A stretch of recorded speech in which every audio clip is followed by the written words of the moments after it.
Louis C.K. is here. GQ magazine calls him America's undisputed king of comedy. The New York Times says he is a performer of the moment whose moment keeps getting bigger and bigger. In 2010, he created the comedy series Louie. It revolves around a single father of two who struggles to balance his comedy career with being a single dad. It recently returned to FX after a 19-month hiatus. Here is the teaser for the new season.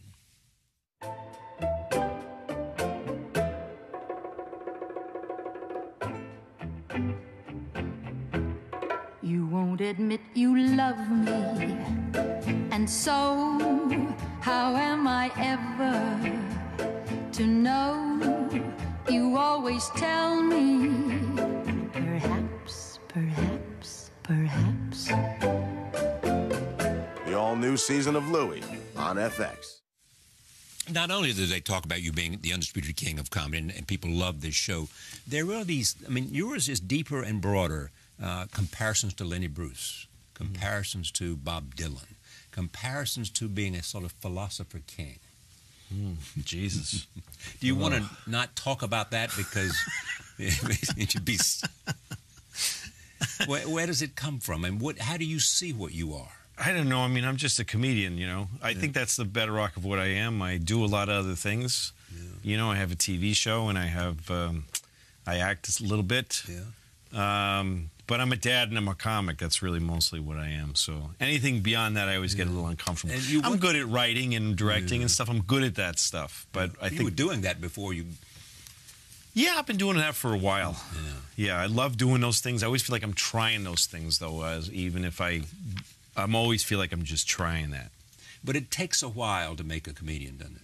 Yeah, it takes a long, long time. I mean, to make a really thoroughly good, you know, a ripe, baked, ready for, you know, ready to pull the bottle out of the keg. Time or whatever. Yeah, ready to really actually look at from all angles. What does it take?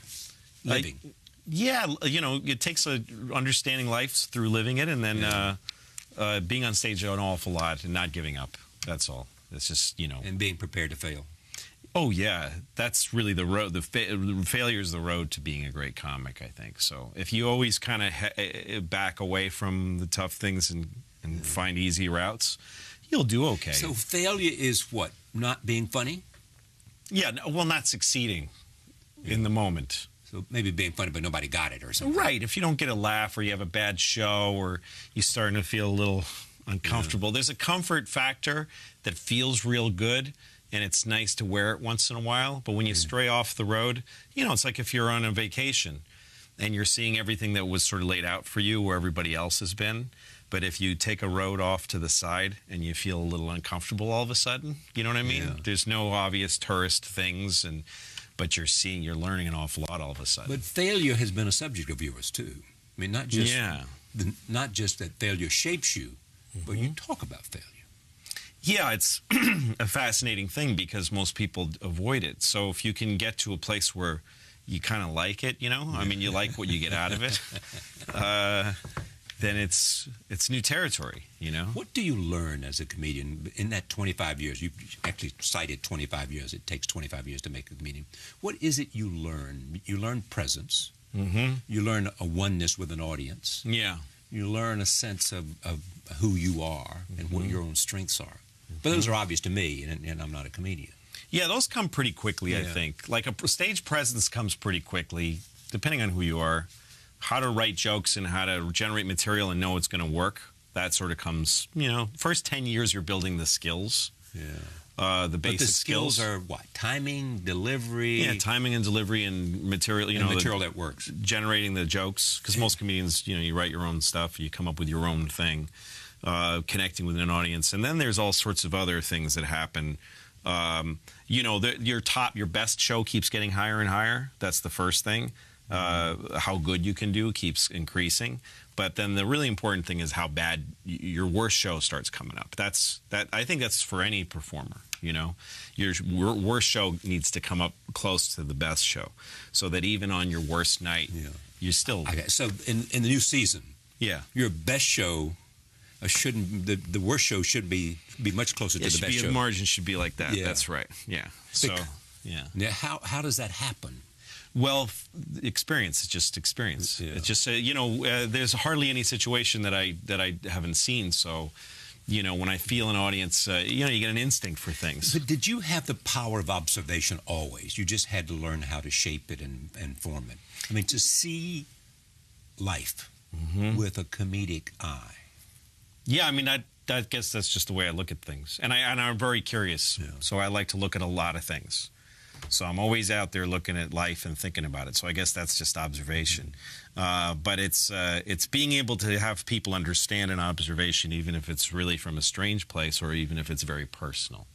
So I guess the thing is, once you get really good at the skills and your bottom comes up, you're able to go try stuff that's probably not going to work. And that's where you find, that's where you get more, that's where you get better and more interesting.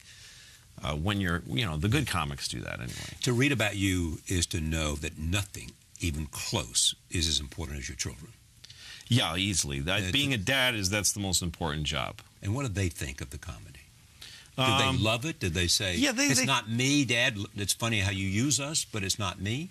Well, the stand-up that I do, I've changed the way I talk about my kids just because I like sharing my stand-up with my kids. I like showing them what I do. Yeah.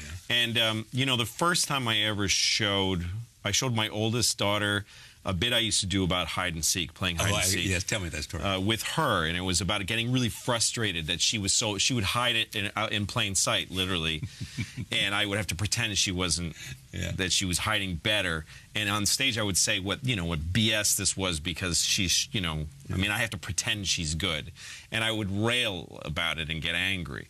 And I showed this to her when she was, I don't know, 6, and she laughed a lot because her younger sister. It was like that now. Like she was having to patronize her younger sister. Oh, I see. She was doing the same thing. So she's like, that's like what it is. Yeah, she's like, I know exactly how you feel. And she was able to make that connection. And she also thought it was funny that I got so upset. She knew it was funny because in real life at home, I'm not like that. You know, I mean, I get upset like any parent does, but not unreasonably. So she thought, you know, she knew. But would she say to her friends, I have the funniest dad in the world? He's the funniest man to be around. Oh, geez, I don't know. I mean, what I hope is that her thoughts about me are as a father. As a loving father. I'm there for her when she gets off the bus from school. I'm there for her. I take her home. I cook her dinner. We do her homework together, and her sister, same thing. You know, so I take care of them. To me, that's what I want them to remember. I think of course the work is like something that hopefully when they're like 18, 19, they'll Google me and go, wow, this guy did a bunch of stuff while he was doing that, you know. It's not important to me that I like to model for them a good life in my career as far as, you know, trying really hard and being responsible. I tell them when something big is at stake and when it doesn't go well or when it does. I tell them that stuff as a role model, you know. But I could be doing the same thing if I was working at some company making widgets or something, you know. What interests me about you, too, is you seem to be fascinated by how show business works.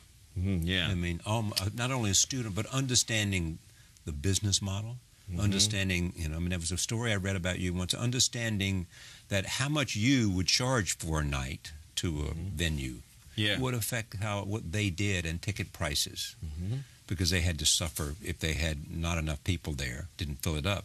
Right. They had to have charged tickets as a kind of safety valve. Yeah, when you go work at a theater as a comic or as a musician or whatever, you know, you try to get a big guarantee. That's sort of the conventional thing. Right. You get a bunch of money up front, and what that means is that whether the show goes well or not, you get to keep all that money.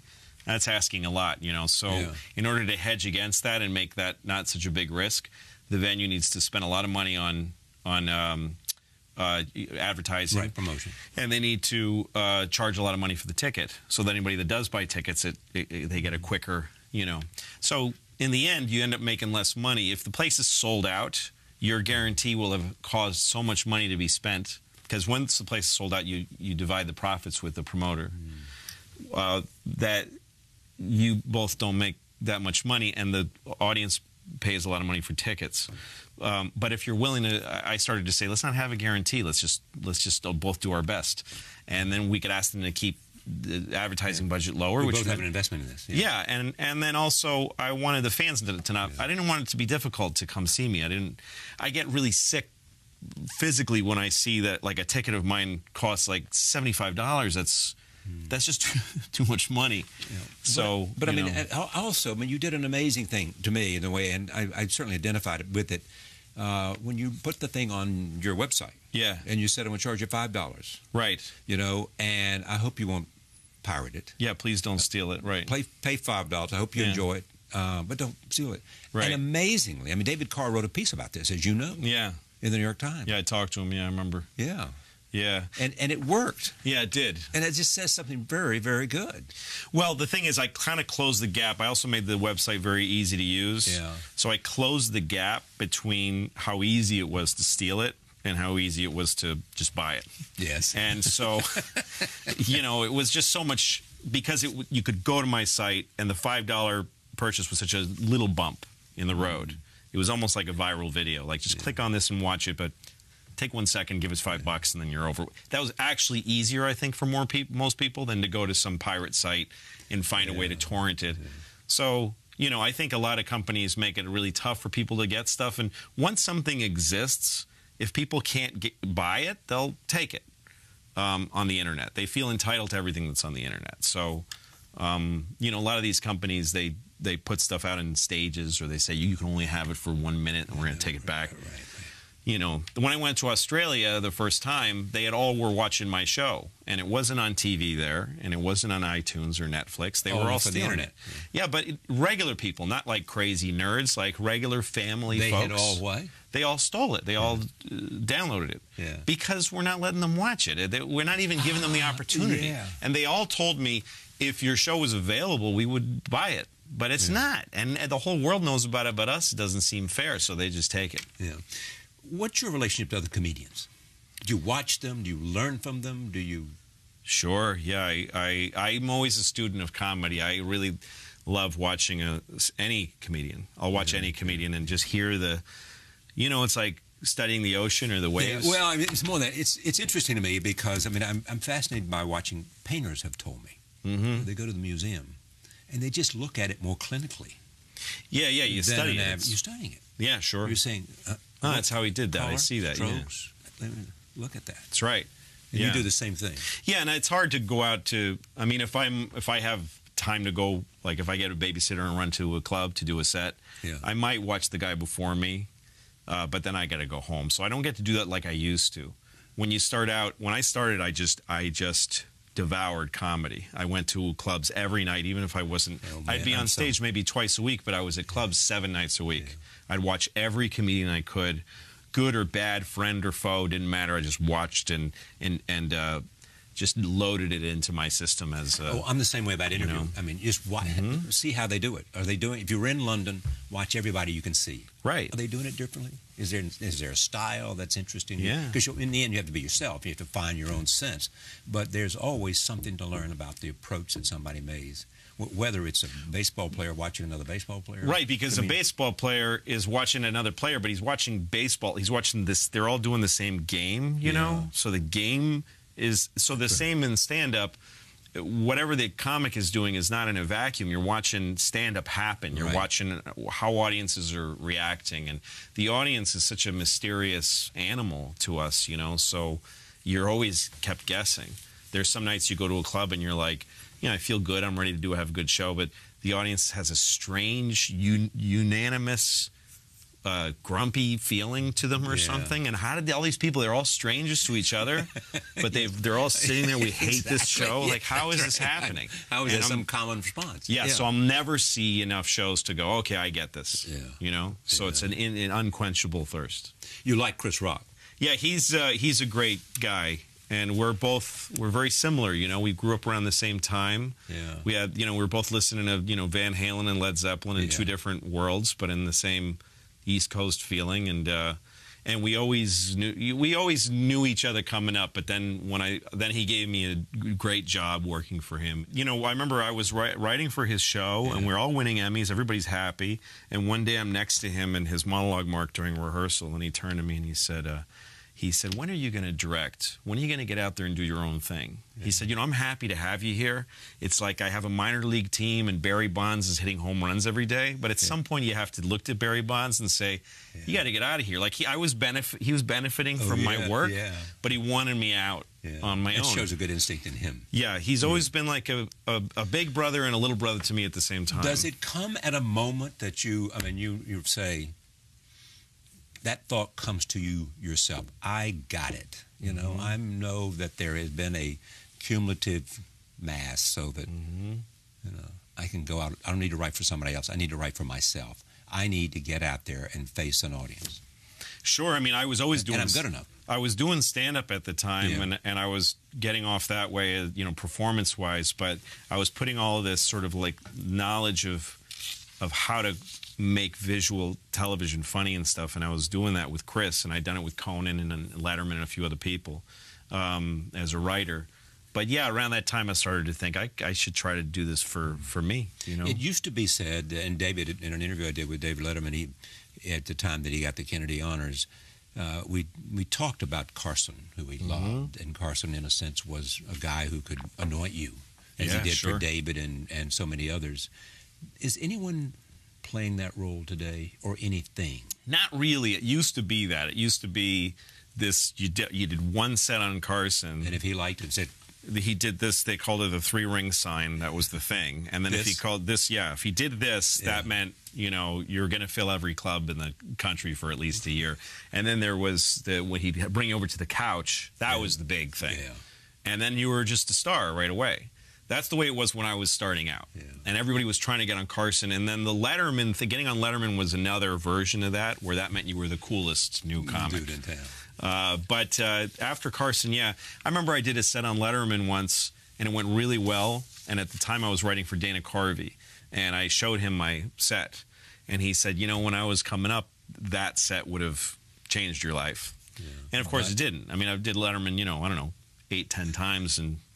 Leno, all these shows, you do them a bunch of times. Is it the same set you carry around for a while, or do you constantly change it? Well, you can't repeat, really. You can't go do those shows and do it again. Shows, but I mean, between those shows, you're constantly at clubs. I mean, people like Seinfeld and Chris, and then still go, and try a set, don't they? Yeah. Oh, yeah. I mean, I go to the Cellars close to my house, so I go there all the time. And would you stand up and throw? Go out there and try a bunch of stuff out. Yeah. Just try out new stuff. I'm always trying out new stuff with the clubs. And Chris comes in, Jerry comes in, and they just go on.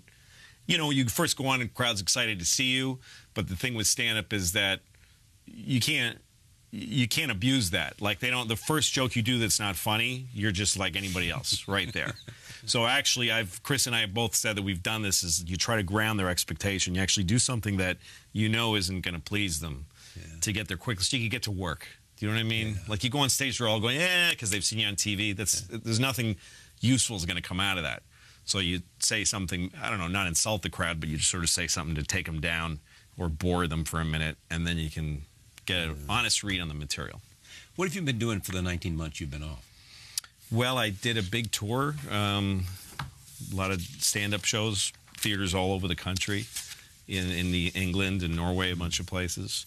And I did an HBO special that came out of that tour.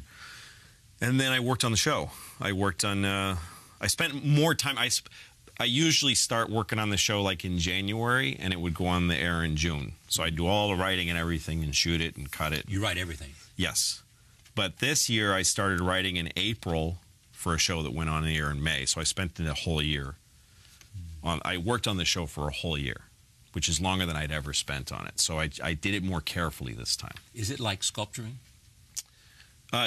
Yeah, I was talking to a friend of mine recently about how, there's two kinds of sculpture. There's addition sculpture and a subtraction. Addition is where you keep adding clay till you get the right shape. Right. And subtraction is where there's a block and you cut away what isn't the thing till you're left with the thing. So with the show, it's both. You start with addition, is shooting. You're glomming on pieces. You're compiling pieces, and then editing is really the creation of the show. You're carving away what doesn't belong and making it's the negative space around it that defines it. It's amazing to me though. But when you talk about it takes you a year to build a show. Yeah, I mean that's a lot of sculpturing, isn't it? Yeah, and you just keep layering and making sure it's good. So every moment is perfect? No. It's all wild. It's like, I mean, now no more perfect than if you're growing like a garden. Yeah, right. You know, right. it's not perfect. Yeah. I mean, except maybe there's English gardens where the rows and the hedges. This is more like a wild, crazy woman's garden, and she's got, you know, too many dogs and stuff. Yeah. How important is the beginning when you first hit the stage? It's pretty huge when you start, because if you don't have the right footing with the crowd, you're lost. But when you get to be a veteran, it doesn't matter.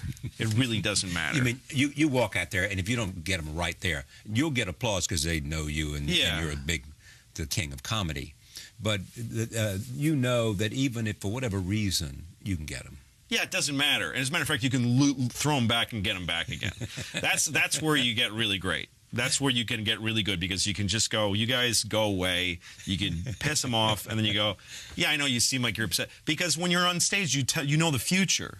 Yeah. You control the future. They don't know what you're going to say, but you do. It's a very unique thing that way. You can't, you can never fail if you think of it the right way. So once you get to that place where you can just kind of go backwards and forwards, anger them, make them happy, get them in a frenzy, bore them, and you know how to control that. That gives you the ability to try a lot of different things. What has the addition of movies made to you? The fact that Woody Allen, fact that you were in the American Hustle. Yeah. I mean, Dave, pretty good directors in both cases. Yeah, both What does excellent. that add to you in terms of satisfaction? I loved working with both of those guys. They're both great and dynamic, interesting to watch directors. So I like being a spectator. So being on going to a Woody Allen movie, but getting to be in the front, that's about a front row seat as you can get. While he's making the movie, you're in there. it. Yeah, you're actually on the set. You know what I mean? It's like a floor seat at the Celtics or Knicks game, but I get to be in the game, you know. Yeah. So to me, that's what I enjoyed from it. And these were short enough shoots that I was able to just sort of put them in my life. But you can do drama as well as comedy. I like to act a real scene where something real is going on. Yeah, David's movie was funny, but it was exactly. It was more of a drama, I guess. Yeah. Take a look at this. This is a scene from an earlier season of Louie talking about the car he drives. Here it is. My life is really evil. There are people who are starving in the world, and I drive an Infiniti. That's really evil. There are people who just starve to death. That's all they ever did. There's people who are like born and they go, oh, I'm hungry, and then they just die. And that's all they ever got to do. And meanwhile, I'm in my car, boom, boom, boom, like having a great time, and I sleep like a baby. It's totally my fault, because I could trade my Infiniti for like a really good car, like a nice Ford Focus with no miles on it, and I'd get back like $20,000. And I could save hundreds of people from dying of starvation with that money. And every day I don't do it. Every day I make them die with my car.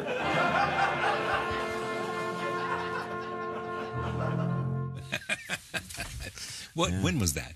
You know, that was 2010, I guess. Yeah, that was the first year of the show. I think that was from the pilot. I think that was maybe from the pilot. Yeah, 2009, 10, something like that. Chris Rock told you make specials a masterpiece.